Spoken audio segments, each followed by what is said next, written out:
Good evening, you're very welcome along to the first of the Sligo GAA webinar series tonight. Our focus is on nutrition. My name is Darragh. I'm a GPO with Sligo and we have a very special lineup of guests for this evening's presentation. We'll be joined by nutritionists Aoife Clancy and Emma Brennan, both involved with Sligo GAA development and indeed senior inter-county squads. We'll also be joined by Paul McNamara, a current member of the Sligo senior footballers. The presentation itself will last about 40 to 45 minutes. We will then be putting to the guests some of the questions that have come in through our pre-registration for the event. We'll also open up an opportunity for you to get involved. If questions occur to you during the event, you're very welcome to put them to our guests. Our microphones and cameras are off for everyone bar our guests, but on your toolbar you should see a question mark box, and when you click on that it will give you the option to submit a question to our guest. You're very welcome to do that at any stage right throughout the evening. Many thanks to our guests for joining us this evening. Thanks also to Performance GDA with Sligo GAA, Louise Keane, who has put this event together, and to our supporters, Devonish Nutrition, and to Richard Kennedy in particular. And without further ado, we'll move on to the presentation part, and I'll hand you over to the first of our speakers, Emma Brennan. Thanks very much, Darragh. So I suppose on behalf of Aoife, Paul and myself, just thanks very much to you guys for having us, and we're really looking forward to chatting about nutrition and its role in sports performance. So I suppose very briefly, just the topics for this evening that we'll cover will be recovery. Okay, so we're going to focus mainly on recovery from exercise and explain how best to do that. We're going to touch on hydration, and then, as Darragh said, we're going to do a Q&A at the end. Okay, so hello. I am just going to start talking here. As you can see, we have the pyramid of nutrition priority here in front of us. So just to talk about calories. So when I'm talking about calories, I'm talking about energy, and why it is of such high priority in this pyramid is because if we don't have enough energy to fuel our needs, we may fatigue early and we may not be able to last as long in a training session. So the first, just above calories there, you've got your macros. So that's your macronutrients. So macro meaning large. So these nutrients are needed in large amounts in the body, and those are your protein, your carbohydrates, and your fats. Okay, so protein is primarily needed for recovery and muscle growth. Carbohydrate then is a priority for energy in the body, and then fats have a whole host of biological functions, and they also are a source of energy. And then we have micronutrition. So we're talking about vitamins and minerals here, which are very important for our health as well as our physical performance. And we are able to get these in if we have a nice variety of fruit and vegetables in our diet.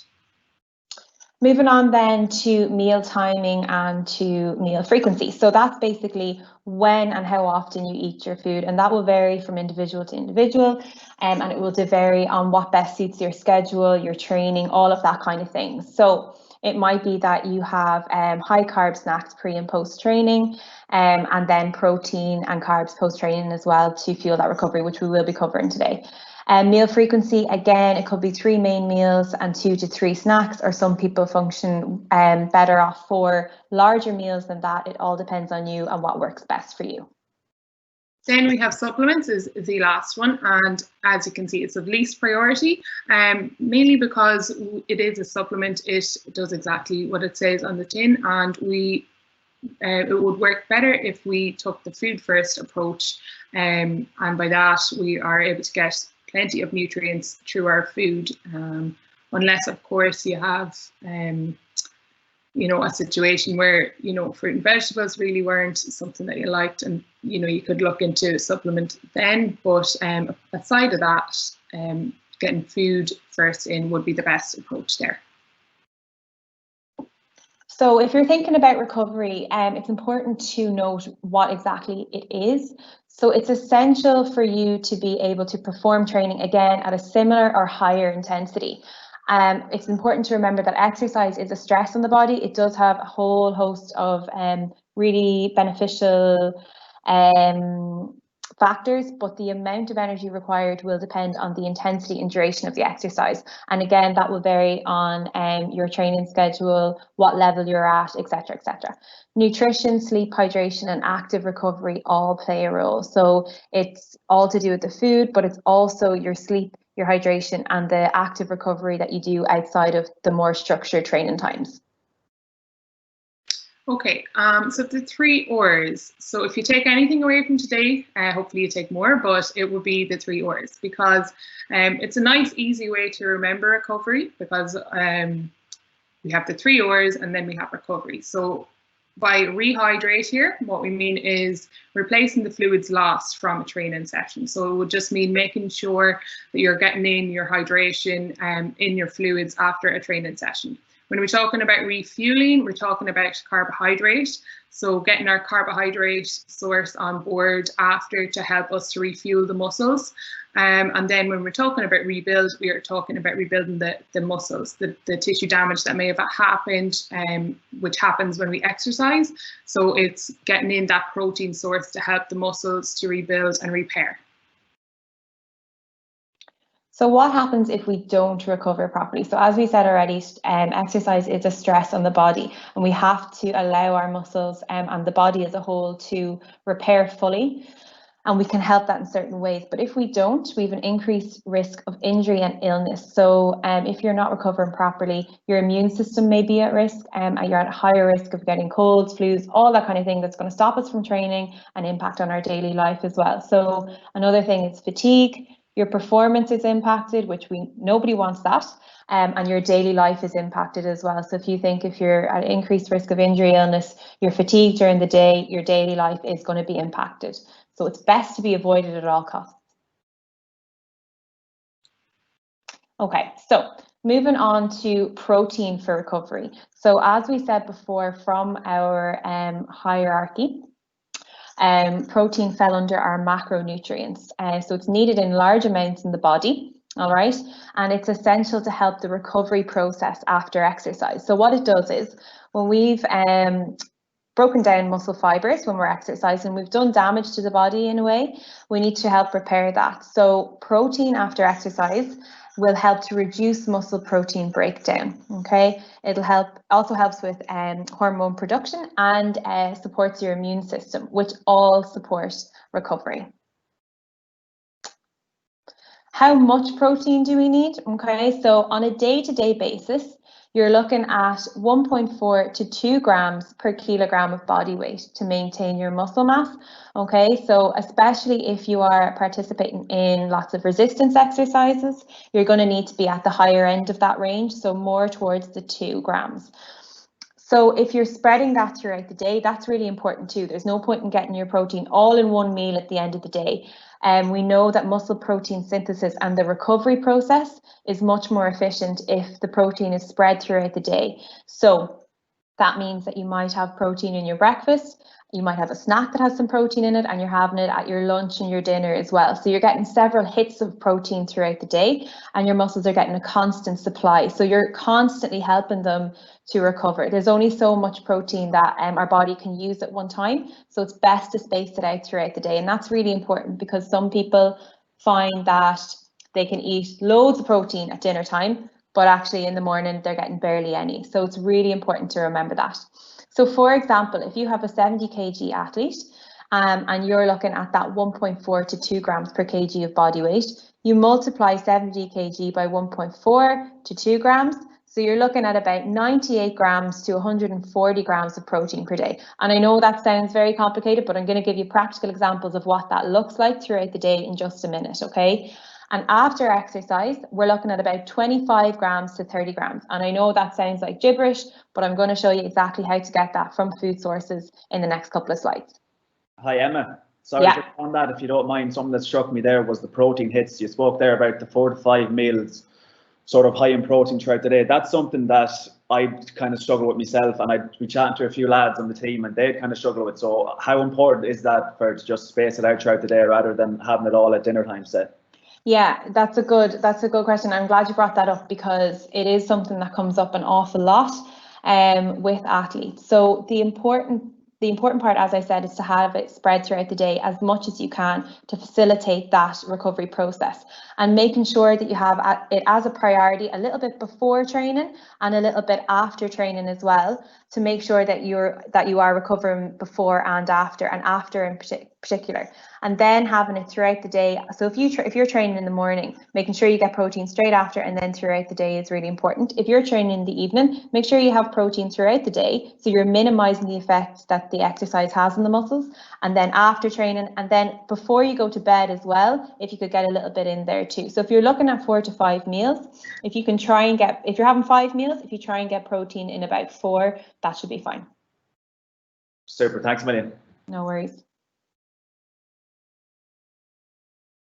Okay, so what does 25 to 30 grams of protein look like? So it's fine for me to say that, but to give you a practical example of what that might look like. So if you've done your training session at 12 o'clock and you're going to have your post-workout meal. So you could have a medium-sized chicken breast in that, you could have chicken sandwich, you could have some salmon, a tin of tuna would have 25 to 30 grams, 200 grams of Greek yogurt and a handful of nuts, a pint of milk and a slice of whole grain toast and peanut butter, beans on whole grain toast with some cheese, or a tofu salad with mixed beans. Okay, so if you're thinking about that post-recovery protein hit, there are some examples of the types of food that you could have to get that 25 grams to 30 grams. Okay, so most of you are probably doing that already. You know, if you're having your sandwich afterwards, or you're having your beans with a baked potato and some cheese, or whatever it might be. But it's just important to be wary of how much you need. A lot of people will have a bit of chicken and they might not be having an awful lot. So it's just important to make sure that you are getting enough to fuel that recovery process. Okay. So sources of protein, where do we get our protein from? So protein can come from both animal and plant sources. So I'll fly through some animal sources first, which are the ones that normally come to mind when people think about protein. So you've got chicken, meat, fish, eggs, milk, cheese, yogurt. They're kind of the top sort of animal sources that you'd be looking at, okay? And they have a kind of protein in them that is really easily digested by the body. So our body digests it fast and uses it fast to replenish the muscle stores, okay? So if you move on to the plant sources then, plant sources of protein could include the likes of beans, chickpeas, lentils, nuts, seeds, soy products, and tofu, okay? So they're the plant sources of protein. Now with plant sources of protein, it's a little bit different. Your body will use them a little bit differently. So it's important that you eat 2 sources of plant protein together. So for example, you could have beans on whole grain toast. That would give you 2 sources of plant protein together. Okay, or with your chickpea curry, you could throw in some cashew nuts or something like that. So you're getting 2 sources of plant protein together, and our body likes that a little bit more for recovery purposes. Okay. Okay, so we are moving on to carbohydrate now. So again, macro means large, so we need it in large amounts in the body. So when I'm talking about carbohydrates, what am I talking about? So these are our main sources that help us fuel our training sessions. So we're talking about potato, sweet potato, couscous, pasta, and rice. So then we sometimes forget about the other carbohydrate sources, such as a smoothie with lots of fruit, fresh fruit itself, a sports drink, milk, or jelly beans.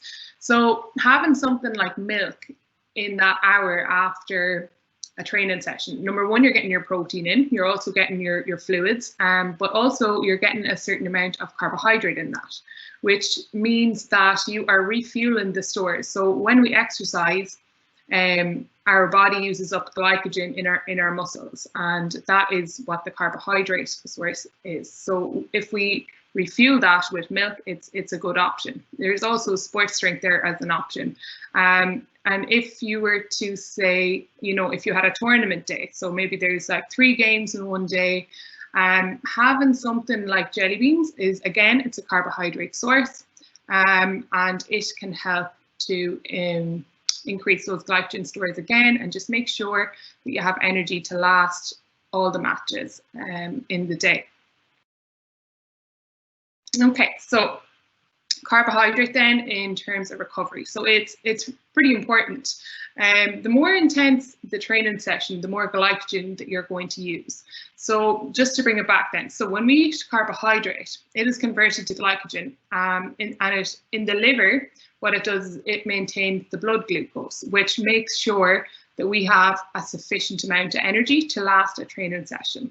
In the muscles then, it supplies the energy to the contracting muscles. So the muscles that are working when we're running and doing all those fast, explosive sprints movements, which deplete the glycogen stores. So why should we refuel? So it helps to make sure you're energized for the rest of the day. It provides your muscle with the fuel, as I was saying there, and it also, when you're recovering from one session, it makes sure that you've a good amount of energy for the next training session as well. So the foods that you eat between one training session and the next it does matter. It also prevents then the muscle breakdown as well. So we can only store a certain amount of glycogen in our body or in our muscles. So it could take up to 20 hours to actually refill those muscle glycogen stores. So if you think that, you know, maybe one post-exercise meal might not just do that. So you have to think about your nutrition between training sessions. Like if you're training on a Saturday and a training again on a Tuesday evening. So your nutrition really matters between those days as well. So it's not just that post-exercise meal. So just to give you a few examples of post-exercise snacks. So these snacks can just kickstart that recovery process and start to get the glycogen back into the muscles again and straight away after the session. So you're talking about something like even toast with peanut butter, sliced banana, fresh fruit, and a smoothie is always a handy one, especially after like a morning session. It's always nice to, you know, a smoothie can be easily digested and it supplies you with the carbohydrate and protein that you need. Having something like oat bars or flapjacks maybe in your kit bag, some homemade ones, or having like a chocolate milk or flavored milk is also proven to improve recovery as well. So then a question I often get asked is, if you're traveling from training, say 40 minutes, maybe from Scarden to, you know, out in the country, maybe 40 minutes drive, you can always have something in your bag. Just, it's all about being that little bit more prepared. So it could be anything from a banana and a carton of milk. Again, you have a flapjack and a piece of fruit, or a flavored milk, maybe some homemade energy bottles, or it could be a sandwich, or a wrap, or a bagel, or something like that. So you know, it's just something to kind of kickstart that recovery process, and that you know it will benefit you until you have your next meal. Okay, so how much or how soon should I eat carbohydrate after training and a match? So within the 1 to 4 hours, the glycogen storage, as I was talking about, is faster within that time, okay? And within 2 hours, for the first 2 hours is when glycogen replenishment is most rapid, so it's quick then. And this one is important. So if you are training a lot, the recovery, it becomes very, very important, and the carbohydrate as well. So if you have a training session in the morning time, maybe it's really important that you have a high carbohydrate meal after that. The purpose is to maximize your recovery for that, so that you're able to train well in the next training session as well. And the reason I added that in was just, I know it's common that, you know, some players may play for a couple of teams, whether it's a school team and a club team or something like that, you know. So it is really important then to just ensure that you are getting your carbohydrate in there to recover well. Sorry, Aoife. Oh yeah, sorry. Just on that, a point that kind of struck me there. See there, we'd kind of train in the evening time really, and we wouldn't be finished until you probably wouldn't be sitting down for a meal until maybe 10 o'clock or closer to 10:30. I personally now would struggle to eat kind of a big feed at that time of night, simply just because I find it impacts me sleep. Would some of them sort of chocolate milk or a fruit smoothie when I came home, could that be an option if I even skipped that big meal? Yeah, absolutely. You just want something there to, you know, kickstart the recovery process. What you don't want to do is just to, you know, go to bed maybe on an empty stomach, because that wouldn't be good for recovery. But yeah, and just make sure the next morning you get up, say if it's a Saturday morning, that you're getting in a nice carbohydrate source there. So you've kick-started it with the smoothie or the chocolate milk, and then you're continuing that recovery process again in the morning with your breakfast. Perfect, thank you. Just to give you a few examples then of your post-exercise meals. So this is what I was talking about in your 1 to 4 hours after. It could be anything from your spaghetti bolognese, your stews, your pasta dishes or your curries. But it doesn't necessarily have to mean a big meal as well. So it could be something like a wrap or a bagel, or overnight oats. I find a really handy one, especially after like a morning training session and you're coming back at 11 a.m. or whatever. And I find that overnight oats would be a handy one, just because it's made the night before, so it's there ready to go. And then or pancakes, something like that. So it can be lighter than a big meal if you weren't comfortable with having such a big meal after. And again, it's the meals that you continue to have then throughout the day also help with that recovery. So don't think that it doesn't have to be just such a big stodgy meal maybe straight after a training session.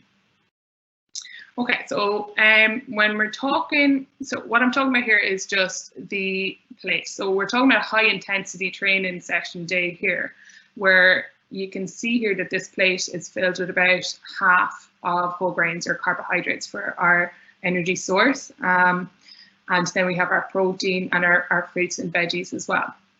So this plate, it can change slightly from, if we were having a rest day, that we could include more fruit and veggies there, or if you were injured, maybe you could increase the protein content there, reduce the carbohydrate content slightly, and increase the fruit and veggies as well. So it could be like a third of each for that plate. So it does change depending, but the main thing that you keep in mind is that when you're having a training day is that you are getting like half a plate of whole grains in there for your post-exercise or pre-exercise meal.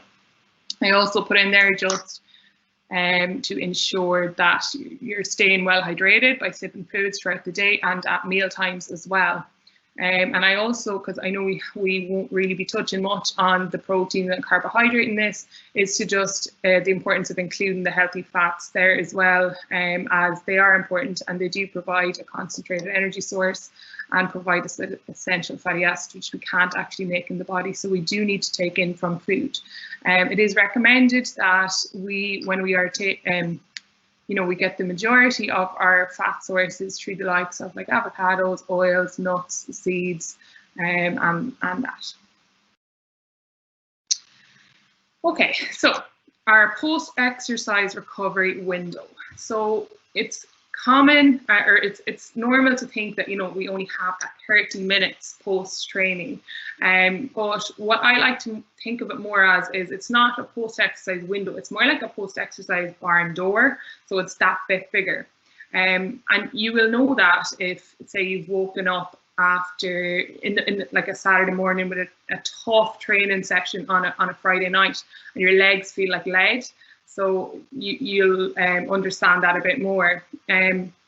What's important to note on this is that you're looking at your overall nutrition after your training session. So it's not just that one single meal.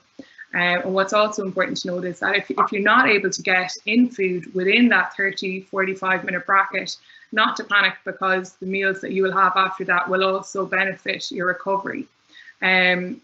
So what's important then to take from this is just to prioritize your nutrition, both after training sessions as well as the next day and beyond, all to facilitate and optimize your recovery. So it's not just from that training session, but you're also benefiting your next training session as well. Okay, so I am going to come back in here now, and I'm going to chat a little bit about sleep, because when we think about recovering from exercise, a lot of people will think just about the meal they have straight after, or as Aoife just touched on, how soon they should eat, and should it just be protein, and questions like that we get all the time. But the one thing that people forget about, and it's probably one of the most important things in terms of recovery, is sleep. Okay, so you can imagine when you are maybe you've been sick for a few days or whatever it might be, and you just want to sleep, and that's your body's way of telling you that you need to recover. So the recovery process happens a lot when we sleep. Okay, so for athletes, you're looking at a minimum of 8 hours, okay, and longer if you can manage it as well. And that takes preparation time as well, and to think about you know, what you're doing the next day, having a decent routine in terms of winding down before bed, good sleep hygiene, and putting the blue light blocker on your phone, which I always forget to do. So an increased stress in the body, which is the likes of exercise, because as we said before, exercise is a stress on the body. Increased stress on the body increases your recovery needs, okay? And it increases the amount of sleep that you need, okay? So if you've had a very high intensity training session or a longer duration, say for example, a match or something like that, you've got an increase in the stress on your body, increased recovery needs, and your need for sleep increases. So really nailing down on the amount of sleep and the quality of sleep that you get per night will be hugely beneficial. Sorry, Emma, if you don't mind popping in there again. Just about probably on the point I raised before about that we'd finish training quite late, and I'd often struggle. I don't know a few of the lads would quite struggle, just as you spoke about winding down after a match or after a training session. And it's definitely something that I could improve on personally, would be my sleep. Would you have any kind of tips there just to kind of help someone to switch off? Yeah. So the thing about sleep and the thing about switching off is that it's, you know, same as anything, it's very individual, and you have to find out what works for you.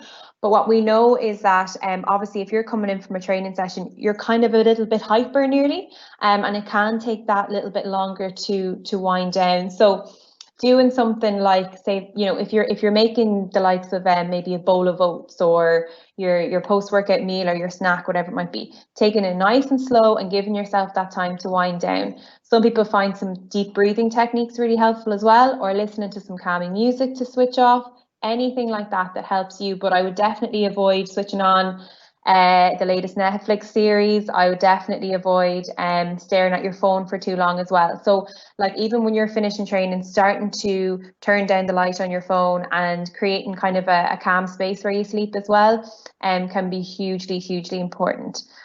Hopefully that helps you. Thank you. So lack of sleep then. So we know that actually a lack of sleep increases your risk of injury and illness. So it's all interlinked. We know that if you're not recovering properly, you're increasing your risk of injury and illness. Same with the sleep, okay? Reduced recovery, because again, your body is recovering while you sleep. And then if you're waking up and you're fatigued, it can have an impact on your food choices. So there is research to show that people who have, you know, are not sleeping the recommended amount, their food choices can be impacted, because you know yourself, if you've had a bad night's sleep, you're more likely to reach for the coffee and maybe reach for the chocolate bar or the greasy bag of chips or whatever it is. And that's our body's way of kind of asking for a little bit more energy because we haven't gotten enough sleep. So it can impact our food choices, and then that's going to have a knock-on effect on our energy levels and how we perform at training and all of that kind of thing.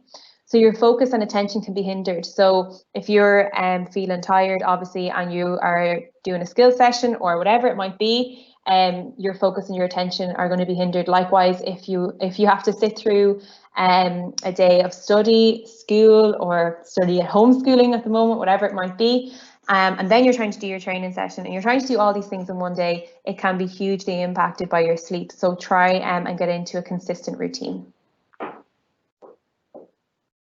Okay, so I'm just going to jump back on here. Okay, so reasons to stay hydrated. So hydration is a massive part of sports nutrition, and sometimes it can be a little bit overlooked, I find. But dehydration really has a negative impact on our performance. And what it can do is it can increase our heart rate during training, and it makes that same intensity of training feel more difficult. So if you think about it, your lungs and your heart and your circulatory system, they all have to work twice as hard, even just to pump the blood from the heart to our working muscles. So if you think about it, yes, it would definitely impact, you know, make training feel more difficult, and it may make us fatigue that little bit earlier as well. So sweat then helps us to cool down. So when we become dehydrated, we actually sweat less. So this leads to an increase in our body temperature, which again will have an impact on our performance, and it can have a negative impact by, you know, reducing our cognitive function. So, you know, we have more likely ability to make poor decisions on the pitch if we are dehydrated. And our electrolyte levels then. So when we sweat, we lose sodium and other electrolytes through that. So we need these electrolytes. They're important for muscle contractions and fluid balance. So we need to ensure that we don't allow that dehydration to happen, so that our muscle contractions, our fluid balance isn't all over the place. So it's important to just like make sure that you arrive to training in a hydrated state. So you are hydrated going into training, and also just making sure that you have like some water to sip or something every 10 to 15 minutes, if at all possible, at a training session. Or I know it's not as possible during a match, but just to ensure that, you know, the fluids that you lose through sweat isn't excessive. So how do we avoid dehydration then? Okay, so as I said there, arrive into training in a hydrated state, and you can do this by sipping fluids throughout the day, making sure you're having like fluids with your meal times. And one way to ensure that you are hydrated, or that, you know, you might have, some people might work better if they know how much they should be intaking. So if you know your daily fluid requirements, so if you multiply your body weight in kilograms by 35 mils, you'll find out what your daily fluid requirements is. Now, what's to note about this is if you're doing a 1 hour training session, this 2.1 litres will then turn to possibly 3.1 litres or 3.5 litres. It depends on the individual and their sweat rates, so some sweat more than others. So yeah, it's important to know that you need to actually drink more after a training session. It's not good enough for recovery purposes to just drink your daily food requirements. Again, just replacing the fluids that you lose in a training session is important to avoid dehydrating, and also then replacing the electrolytes that are lost during the training session. So this can be done by that, you know, getting in that post-exercise meal. You know, like lots of fruit and vegetables have electrolytes in them. And what, again, I'm going on about milk, but it is a really good post-exercise recovery drink, or like a smoothie as well. And again, the reason being is that it has the electrolytes in that drink to allow you to get back to a hydration that bit quicker than if you were just to drink plain water. And then just to keep an eye on your hydration status, we have the urine chart here. So, you know, you're aiming, if you even think that you're, you know, the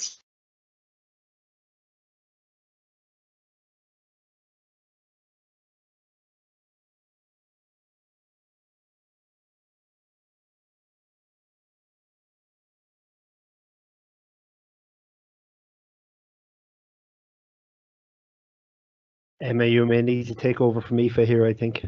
No worries at all. Okay, so can we see the screen? Yeah, we're still watching the hydration screen. Perfect. Okay, so I probably cannot change it, but I can go through what Aoife was saying here. So monitoring your hydration status, basically, you can check your urine output. So that's kind of what you're looking at. And basically, the main thing that you'd be looking for there is that the clearer, the better. Okay, so you don't want to be anywhere down past 5 and down to 8. Okay, you want to be up closer to 1, 2, and 3. Okay. And I think we had one more slide on dehydration, but it was pretty much just giving an overview that we can get some of the electrolytes that we need from the likes of food as well, but maintaining a well-balanced diet with plenty of fruit and vegetables, because fruit and veg do actually count towards your fluid intakes as well for the day, which is important to note. But maintaining a being regularly topped up with water and a wide variety of foods in the diet will give you everything that you need. Paul, can I ask you, just while we're waiting for Aoife to rejoin us on the webinar, how much planning goes in to you on a daily basis in terms of make sure you're getting the right level of hydration into your body? Yeah, well, that's something there that I probably would have struggled with a lot in the past. I almost found it boring, almost, trying to kind of slugging through a bottle of Volvic or something like that. So just simple wee bits that I do now would kind of, you might throw a pinch of salt into it, or kind of chop up a lemon or an orange or something like that, just to kind of take the plain water out of it, But yeah, it is vital, as Emma and Aoife spoke about, for performance. And it's definitely something that if you're heading into work or you're heading to college or something like that, that you definitely, if you knew there was a game coming up, you'd have to swing into the shop for a bottle of water or something, I guess, Emma, one of the worst things you can do is overdo the water in a short period of time, trying to make up for maybe not being as disciplined earlier in the day. Yeah, I think like the main thing for me for that is just that preparation is key. And as you said, I'm sure there's been many as a team bus that have had to pull over for a few people to run outside.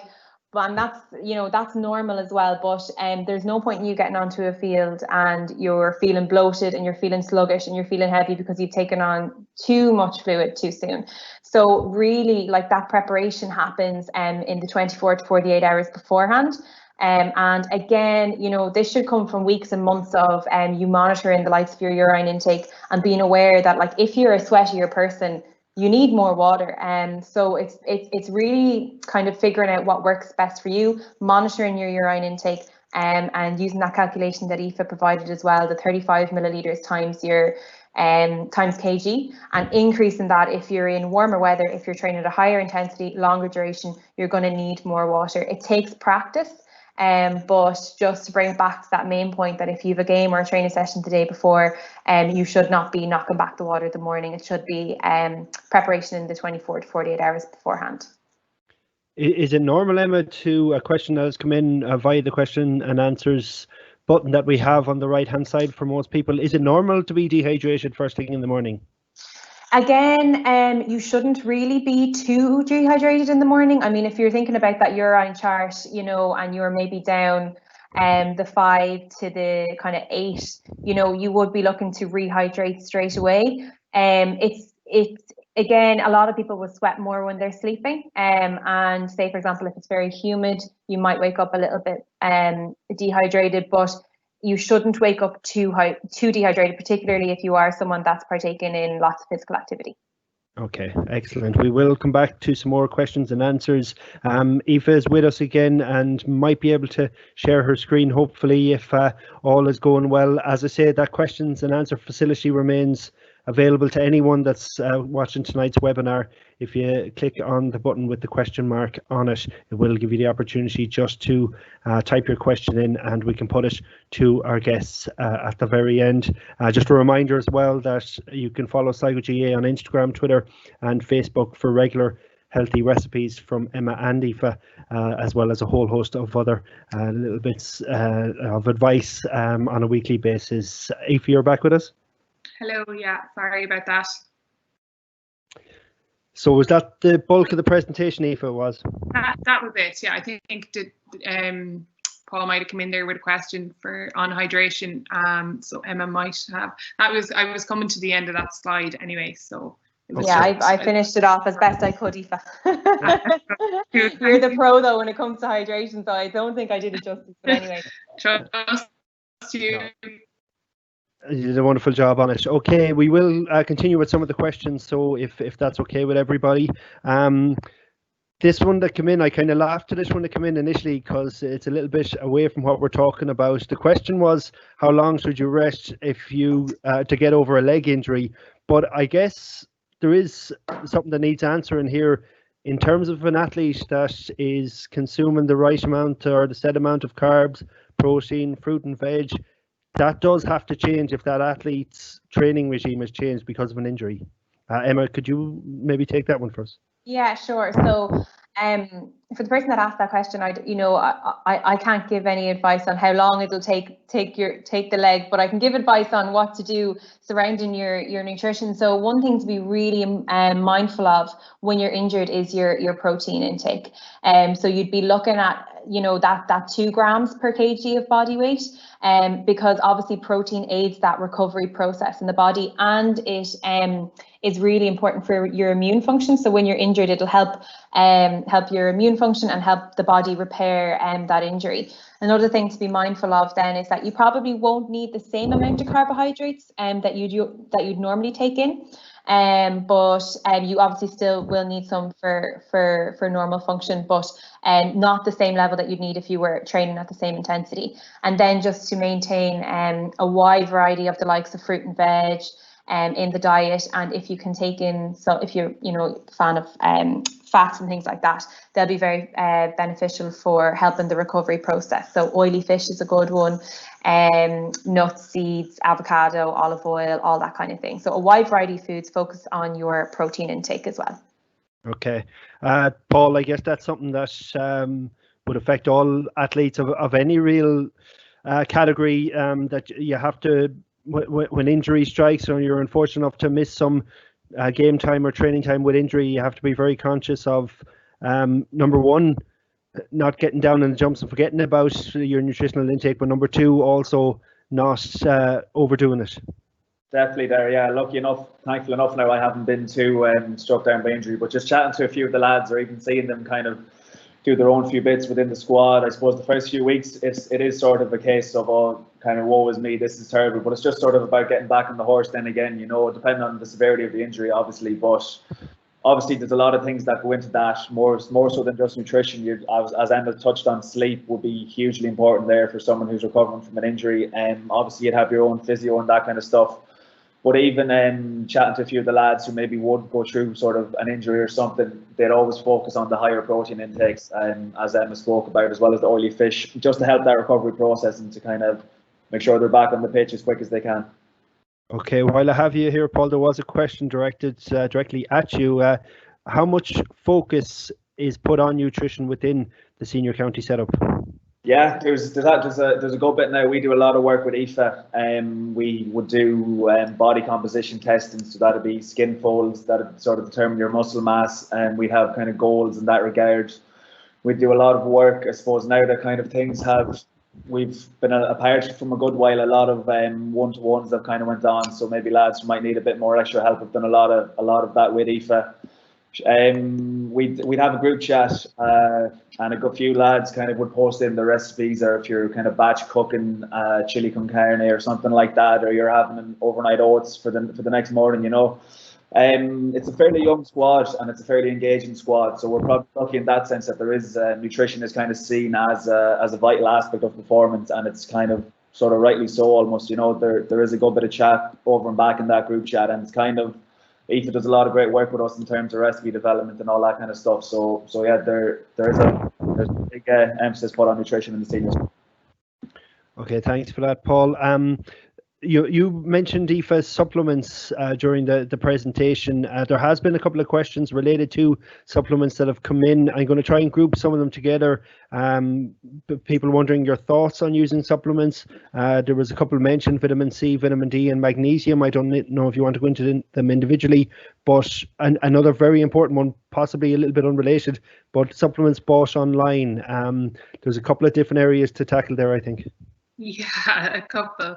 In terms of like vitamins and minerals, generally we could get them if we were getting in a very balanced diet. If we were getting in plenty of fruit and vegetables, you wouldn't have to worry so much about like vitamin C and magnesium, especially with, like, for example, a pepper has, it has a lot of vitamin C in it. It almost has as much vitamin C as our required daily amount. So, getting in a pepper, whether it's a half a pepper at lunchtime in an omelette, and then the other half in a stir fry in the evening, you already have your vitamin C content there.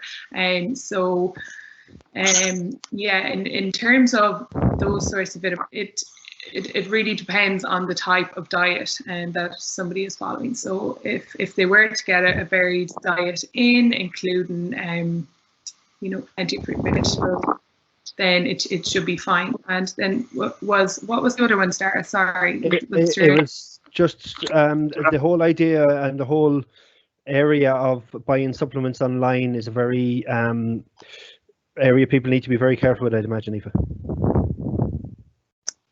So you do need to make sure that the ones that you're buying online, they're like accredited and they're a good quality protein. Because I mean, there can be a few proteins out there, like that you might call like diet protein, whey, and all that kind of thing, and they can be. I find that they can be quite bulked up with types of sweeteners and stuff like that, and they're of the protein, like whey and casein would be the two main proteins that you would buy, and the quality of the whey would be really important as well. So like your likes of like your Kinetica protein and that would be fine, and I mean you can buy Kinetica in most sports shops and also buy it online as well.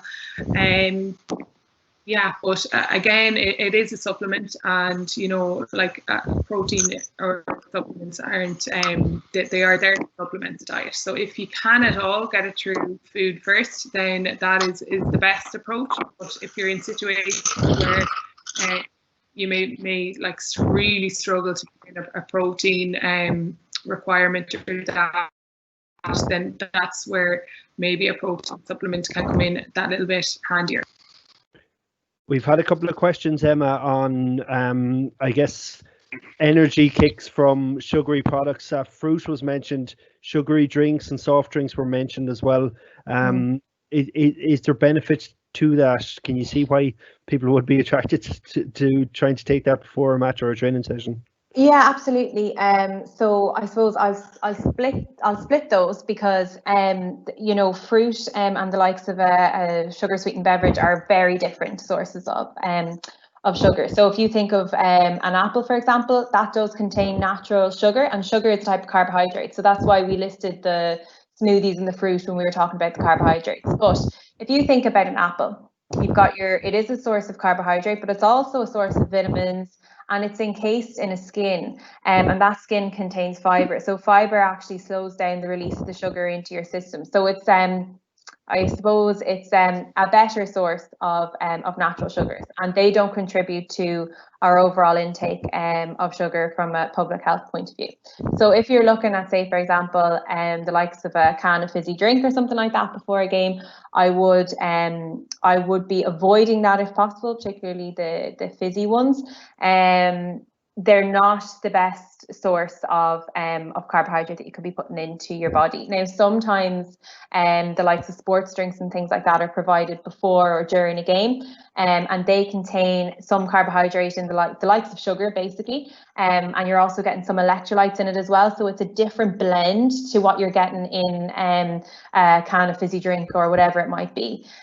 So I hope that answers the question. So they are beneficial in some instances. The likes of jellies and things like that can be helpful for a quick boost of energy before a game or during a game, but I'd be staying away from fizzy carbonated drinks for sure, and I'd be going for the more natural sources of carbohydrate. Brilliant, thanks, Emma. We had a number of questions were on the theme of eating before, or what to eat before a training session and what to eat after a training session. Now, if the training session is at 11 o'clock in the morning or 9 o'clock at night, there's a huge difference there. But because we had another question asking about something quick and handy that could be rustled up even after tonight's webinar, Paul, would you have any suggestions of something that maybe you might take after, let's say, an evening training session, when if you're not having a full meal, that you could get that nutritional kick without going to too much effort, I suppose? Yeah, definitely there. Even as I spoke about kind of during the presentation itself, that's definitely something that I would kind of be more leaning towards. I just personally, I suppose it depends on the individual themselves, but personally I'd find it a lot easier after a tough training session. Like, we wouldn't finish till probably closer till 10 o'clock.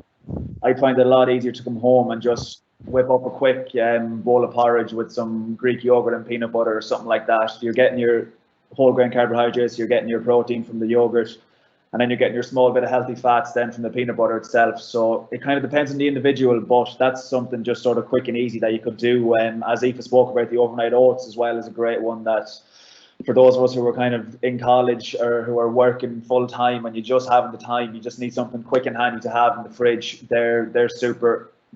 I'm trying to think, was there anything else regarding kind of pre-game? I've seen 1 or 2 questions there about the pre-game stuff, and again, it's highly individual. About some of the lads would eat a huge dinner, maybe sort of 2.5, 3 hours before a game, and others then might have a large dinner, say at 4 hours before a game, and then kind of a lighter snack then closer to throw-in. So just kind of, it's about finding what works for you. As I said, personally, I wouldn't be a massive eater after a training session. So it's kind of, that's, as Emma mentioned, that pre-exercise protein hit or something like that. That's where that comes in as being even more important, you know. So that's kind of what I do. Great, Paul. Thanks for that. Aoife, I think at this stage you've half the county converted to overnight oats, so keep spreading the gospel. I might ask you this question, or put this question to you. It was actually the one that stood out for me first because it's something I've never given any consideration to, but it's a very relevant point. Nutritional information for vegetarian teenagers, because you still need to get the same amount of protein and carbs and that into the body, but if meat is off the table, what are the options? Yeah, so Emma had a lovely slide up there with the vegetable sources of protein, but yeah, so it does take a little bit more planning, especially if a player is vegan, but it's definitely achievable as well. So what you could do is, for example, if you have 2 foods, and I'll try not to go into too much detail here in science terms, but if you have 2 foods that are a vegetable protein source, and you eat them together, then they will increase protein content. As well as that, then what we try to, when we talk about like an animal protein source, it has a complete protein, like an egg is a complete protein source. When we're talking about then vegetable protein sources, if we were to have something like beans with toast, that would combine the amino acids that are needed, and that would be a complete protein source. So it means that the muscle protein synthesis, so say if that was for after a training session, if we were to have the beans on toast, the muscle protein synthesis, which is the efficiency of the muscle rebuilding and repairing, that would be perfect to have something like that after. It does take a little bit more planning, but it's definitely achievable. Just kind of, you know, make sure maybe plan out your day, or you know, if you were say having like, maybe you have on a Monday evening, you might make like a bean stew or like a chickpea curry or something like that. And again, if you're combining the chickpeas with your whole grain rice, that will also increase the amino acid content. So if you were to have, say, make a big batch of that on a Monday night, and then you could have some for lunch the next day, and then change up that protein source again in the evening, whether it be some tofu, like a tofu stir fry or something like that. It does just take that little bit more planning, but it's totally achievable. Okay. We had a number of questions in about breakfast suggestions as well, and Emma, I might come to you in just a second about them, and you're not allowed to just say overnight oats as well, by the way. Come up with a few of your own ones, but Aoife, just before I let you go on what Paul was mentioning there about snacks after training and sometimes meals after training, generally is it good to try and avoid eating late? Does it affect the later you eat in an evening or closer to bedtime? Does that have a detrimental effect sometimes on nutritional value? Not on nutritional value, but as Paul was saying, like having a meal, like a big meal after a training session late at night can, you know, it can impact his sleep. So it can mainly have an effect on someone's sleep patterns, and just by meaning, you know, they may not get a good sleep after eating so late. But yeah, generally, if you know, an individual doesn't have a problem with eating late and it doesn't affect their sleep patterns or anything like that, then it has no other like it doesn't affect the nutrition negatively or anything like that. So it's just in terms of sleep. Okay, very good. But we did emphasize the importance of sleep in the presentation, so it's certainly worth bearing in mind. Okay, sleep over breakfast time, Emma, I suppose, particularly in terms of the audience that tonight's webinar was aimed at, where you're talking from 14 right up to 18, 19. Breakfast suggestions have come up a couple of times. Yeah, so I think that as a nation, we kind of tend to go for our cereal and our milk, and it's a handy option, and it's fine because a lot of cereals now are fortified. So that's grand, but if you're thinking about, really fueling up properly, you'd be looking to have, I think we've emphasized the protein source today, and we've emphasized the carb source as well, and then some fats too. So if you're thinking about that, the likes of eggs on toast are a really good option. So you could also have, say, for example, a bagel with some peanut butter and a banana. You could have, say, for example, some pancakes go down a treat sometimes as well with some Greek yogurt on top. You could have a bowl of Greek yogurt with some fruit and nuts. You could have some muesli maybe. Aoife has a really nice recipe for muesli, which was shared a couple of weeks ago, I think, on the Sligo GAA Twitter, so you can check that one out. Like anything like that in the morning is a really good option, but it can take some preparation, and when everyone gets back to whatever normality will be, if you're heading out the door for school, having something in the fridge ready to go, like a smoothie, or being able to make up that yogurt with the muesli and some fruit or whatever it might be in the morning, planning ahead and thinking what you might have. There are a few options anyway that you could consider. There's a huge amount of options now when it comes to milk alone, isn't there, Emma? We had a question about flavoured milk. I think there was one mentioned as well about the different types of, low fat, full fat, super milks that you can get out there, and any kind of general advice on them. So milk, I think we've probably emphasised that milk is an excellent recovery drink. The likes of chocolate milk and things like that, they would have a higher sort of carbohydrate content. So after training and stuff, they're okay every once in a while. After training, because your body will use that energy straight away. So that's fine. After training, just go for the more well-known brands as well. And then in relation to the difference between low fat, skimmed, and full fat milk, the percentages of fats, they will dip when you get between, say, for example, whole and skimmed, but the nutrition for the most part will remain the same. It's just the fat content that will be lower. And for people that are training at a high intensity and regularly, there's no reason why you shouldn't have whole milk. It's an excellent source of so many different nutrients, and it's going to contribute to your hydration as well.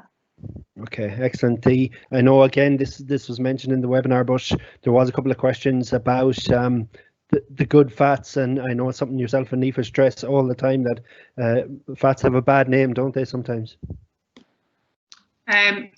Sometimes they do get a bad name, but I mean, they are still an essential part of our diet. And as I said before, if the majority of our diet is made up with fats that are made of, like the polyunsaturated fats and monounsaturated fats. So those type of fats come from the likes of your olive oil, your nuts, your seeds, your oily fish, your avocados, all those sources of fat are really good. Then there is the types of saturated fats, which some people may deem as bad fats, but they're not necessarily bad fats. It's just that we should eat them in smaller amounts, maybe throughout the day or throughout the week. And by this, I'm talking about, like saturated fats maybe coming from like buns and cakes and that sort of thing, which, it's just that we have smaller amounts maybe, but definitely trying to get the majority of our fats through the polyunsaturated and the monounsaturated versions, which have major benefits, especially for heart health as well, and just normal functioning of the body. Brilliant, that's great. There's one or two more questions we might just go through before we wrap things up, and thanks to everyone that has submitted questions.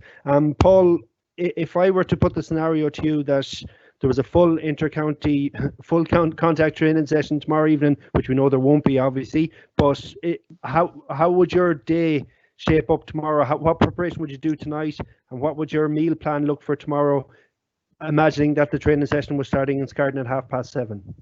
Yeah, well, I suppose just to sort of, if we say there was a game tomorrow evening, Darragh, we just say that the kind of carb loading phase where sort of you're kind of upping your carbohydrate intake today, you'd be having your whole grain oats for breakfast, you might have a portion of rice or something, or couscous with a salad at lunchtime, and then obviously with your dinner then you're adding an extra potato to your plate, just to kind of make sure, as Aoife spoke about during the presentation, that your glycogen stores, basically that your muscles have enough energy for the game tomorrow. Obviously, you'd be sipping away at your water throughout the day, and then when you wake up tomorrow, then depending on the time of the time to throw in, your kind of pre-match meal would vary. So you're always going kind of 3 to 2.5 hours. We always kind of go 3 hours just to be safe, pre-throw in for our pre-match meal. So you'd wake up tomorrow morning, you'd be fairly carbohydrate focused. You could have some, as I keep mentioning, Aoife's overnight oats are great, but even a bagel with like jam or something like that would be super as well. And then kind of if the game was in the evening time, you'd be it'd depend on yourself if you wanted to have maybe a heavy lunch and then kind of a lighter snack closer to throw in, or if you wanted to go the other way, you could also do kind of a lighter lunch and then have a heavy sort of dinner really pre throw in 3 hours beforehand. So I suppose it just kind of depends on the individual themselves, and it definitely takes a lot of time getting used to as well. For a long time there, I would always kind of eat a snack 2 hours pre-throw in, and I couldn't like looking at now it was easy, but I'd always sort of struggle then afterwards with pains in my stomach and that kind of stuff. But then it was just as easy as kind of moving it back half an hour, or moving that snack back maybe an hour, and or cutting it out altogether, So it just takes time getting used to it. That's why training is so important as well. Like, you're not just training on the pitch to get better, but you can also train in the nutrition regard. You could, it's up to yourself if you to just sort of try things out, That's brilliant, Paul. Thanks very much. Emma, just a final question for yourself. Tying in a little bit to what Paul spoke about there. Let's say you've done a couple of heavy sessions, maybe a match even during the week, and it comes to a Sunday afternoon, and it's a recovery day, or you're working on building up, recovering in terms of injuries, recovering in terms of sleep. The concept of a cheat day, does that come into it, Emma, or is that still a very important day, that Sunday, for your nutrition? They're all important days, but I mean, you have to remember that you are using up an awful lot of energy. So I mean, that you're not having one meal that is, I hate to say it, like off plan, or whatever you want to refer to it as, so whatever that might be. But having one meal in the context of the entire week is okay every now and then. I wouldn't make a habit of it, or increase the days throughout the week that you're having it. But you are allowed to have something that you enjoy. Just try and maybe keep it to your lunch or your dinner that day, and don't let it drag on for the entire day or into the Monday or Tuesday, because you will feel you will feel it in your training sessions. And the idea that day is to fully let your body recover. So if you're feeding it with foods that aren't as nutrient dense, so that they're not great, your body won't recover optimally. But that's not to say that you can't enjoy it every now and then. Brilliant stuff. And Aoife, just finally with yourself as well, a couple of questions wondering about where you can access recipes, just like what yourself and Emma have been doing on the Sligo social media pages. Is there any particular websites? Is there anything you contribute to yourself maybe that you could guide people towards? There's, I mean, you can follow myself and Emma on Instagram. We have a few recipes up, and we also share our recipes then with the Sligo GAA page, as we were saying there, the Twitter page as well. So you can get them on there. And then also, I don't know, I'm sure a lot of you have heard about Dan Davies recipe book. So that's a really, really good book in terms of performance nutrition. And it gives really nice and easy recipes there as well. And yeah, I guess just to mention that Emma's Instagram page is Emma B Nutrition, and myself is Aoife Clancy _nutrition. And there is hopefully some tasty recipes in there that are quite easy to make as well. So yeah, hopefully that helps. Brilliant stuff, folks. Aoife, thanks very much. Paul, thank you indeed. And Emma, thanks very much for your contribution tonight. Thank you.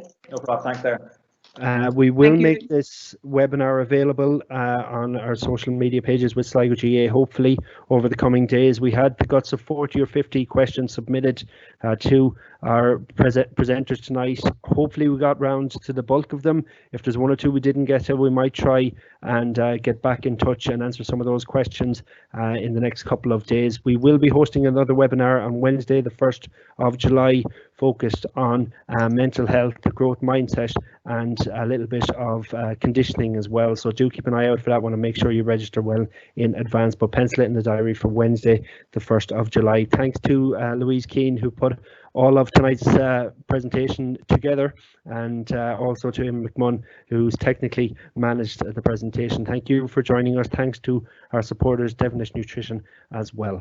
And many enjoy the rest of the evening. Many thanks for your company. Thank you. Thank you.